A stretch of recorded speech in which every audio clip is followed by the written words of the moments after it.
श्री हरि सत्संग समिति पूर्वोत्तर के सौजन्य से गुवाहाटी गौशाला के वृंदावन गार्डन में चल रही कृष्ण कथा के तीसरे दिन व्यासपीठ से संत भूपेंद्र भाई पंड्या ने कृष्ण की माखन चोरी की लीला का विस्तृत रूप से वर्णन किया। माखन चोरी लीला का आध्यात्मिक स्वरूप में हृदय रूपी मटकी उसमें विषय रूपी दही की शुरुआत होती है, जो शुरू में मीठा होता है और समय जाते जाते खट्टा हो जाता है।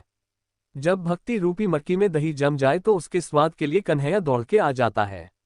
व्यासपीठ से संत भूपेंद्र भाई पंड्या ने माखन लीला के योग मार्ग की दृष्टि से वर्णन करते हुए कहा कि माखन लीला का आध्यात्मिक रूप के अलावा योग मार्ग का भी एक रूप है, जिसमें मक्खन को मथने वाली मटकी और बिलौना के दंड को उन्होंने जीवंत झांकी के रूप में उल्टा करके दिखाते हुए कहा कि मनुष्य की रीढ़ की हड्डी में 7 चक्र होते हैं और कुंडलिनी के द्वारा उन्हें जागृत किया जाता है।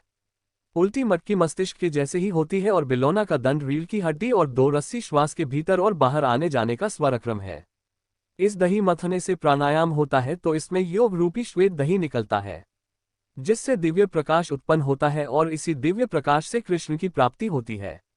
श्री हरि सत्संग समिति पूर्वोत्तर के मार्गदर्शक अरुण बजाज ने पूर्वोत्तर में सनातन धर्म की रक्षा पर बोलते हुए कहा कि पूर्वोत्तर में हमारी जनसंख्या 55% रह गई है। श्री हरि सत्संग समिति पूर्वोत्तर के गांव-गांव में सनातन धर्म की रक्षा के लिए कथा के जरिए अपना अभियान चला रही है। इन कथाकारों को पूर्वोत्तर के गांव-गांव व चाय बागानों के युवक युवतियों को प्रशिक्षण केंद्र में धर्म की शिक्षा देकर उन्हें कथाकार बनाया जाता है। ये कथाकार गांव में धर्मांतरण को रोकने का कार्य कर रहे हैं तथा धर्मांतरण कर चुके लोगों की घर वापसी करने में लग गए हैं। हमारे देश में आज सनातन बहुत मजबूत है। आज के प्रसंग में कृष्ण के माखन चोर के लिए मटकी फोड़ नृत्य में सारे कथाकार भाई बहनों ने जमकर नृत्य किया।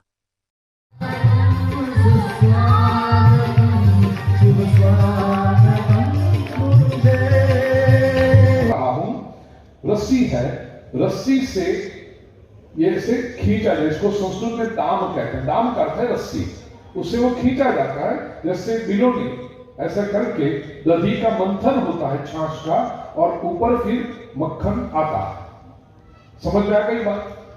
ऐसे मक्खन बनता है। यहाँ पर प्रतीक के रूप में ये कॉटन रखा है, कापूस रखा है, जैसे मक्खन बना हो। ये सब मैंने कपिल जी से कहा नहीं था, लेकिन कपिल जी अपनी भी बुद्धि का प्रयोग करते हैं। तो मुझे और आपको क्या समझाना है प्रिय स्वजनों? ये तो मक्खन की प्रक्रिया हुई, सबने देख लिया मक्खन ऐसे बनता है। गांव में जिन्होंने देखा होगा, जिनके शहर के लोग हैं जिनको पता नहीं होगा, उन्होंने भी आज हमारी माता जी राजा देवी जी ने जो किया आपको पता चल गया।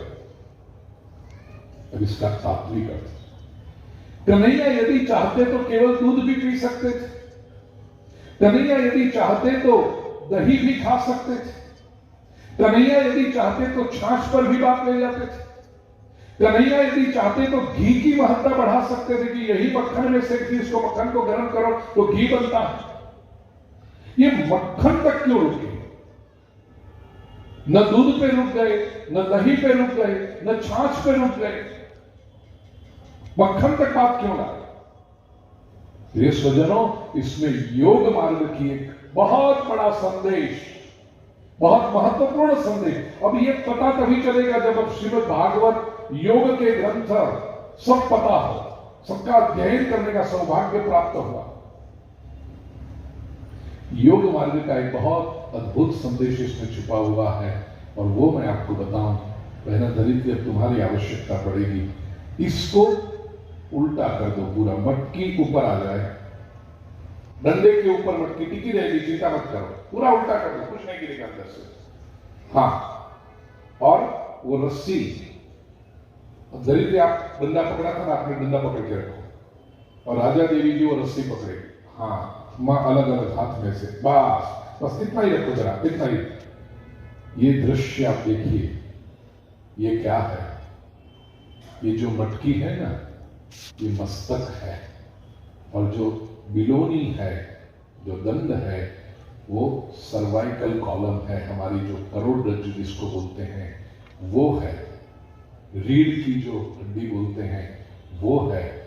और ये रस्सी, वो भी मैं समझाता हूं, ये पूरा योग मार्ग है। रीढ़ की हड्डी में योग शास्त्र कहता है जीवन, प्रत्येक शरीर, भगवान ने जो जन्म दिया है ना, वो अद्भुत ऊर्जा। ये जो हमारी ऊर्जा है वो रीढ़ की हड्डी में 7 चक्र हैं योग मार्ग में बताए हैं, मूलाधार से लेकर के सहस्रार तक।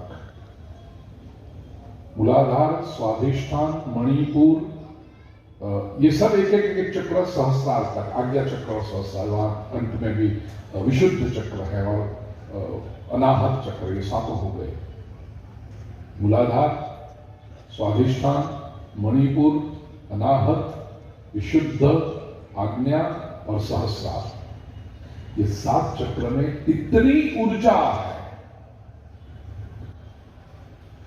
बड़े बड़े जो जीवन में सफलता पाते हैं सांसारिक अर्थ में और योग मार्ग में, जो इतनी ऊर्जा, आपने देखा होगा थोड़ी सी ठंड हो तो हम स्वेटर पहनने लगते हैं, शाल ओढ़ने लगते हैं, अलाव लगाने लगते हैं, गर्मी कर दो कर। और कुछ योगी इतनी ही, इससे कई अधिक ठंड में, हिमालय की बर्फ में खुले शरीर में बैठ करके ध्यान कर रहे हैं। क्या हमको ठंड नहीं लगती? लगती है, लेकिन भीतर ऊर्जा इतनी है कि बाहर की ठंड उनको कोई असर नहीं करती। कोई सामान्य व्यक्ति छोटे से कार्य करके थक जाता है, तो दूसरे व्यक्ति इतनी ऊर्जा से भरे हुए,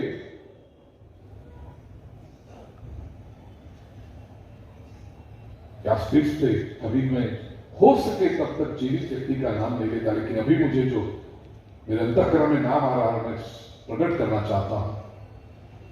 दिन में लोग कहते हैं कि 8 घंटे 10 घंटे सोना चाहिए। हमारे आदरणीय और मेरे प्रिय, मेरे आत्मीय भारत के प्रधानमंत्री नरेंद्र भाई मोदी दिन में केवल 3.5 से 4 घंटे सोते हैं और 20 घंटे तक काम करते हैं।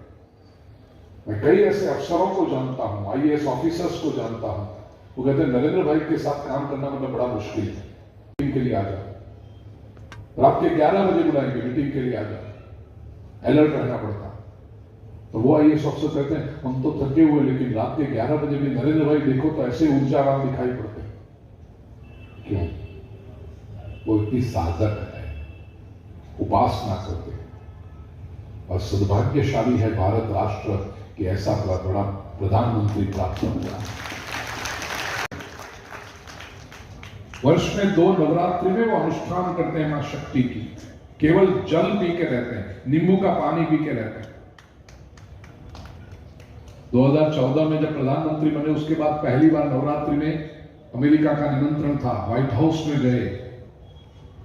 अमेरिका के प्रमुख के निवास स्थान पर जब गए और वहां पर डिनर था, सबके लिए भोजन समारोह था, सबने भोजन किया, नरेंद्र भाई ने केवल नींबू का पानी पिया। मैं गुवाहाटी शहर के वासियों से केवल एक ही निवेदन करना चाहूंगा, ये ग्राम और शहर का एक संगम है, एक मिलन है। इसको और बढ़ाएं, इनके साथ बैठें, इनको समझें और इस काम को हम और प्रदेश के दूसरे हिस्सों में पहुंचाएं। मुझे पूरी उम्मीद है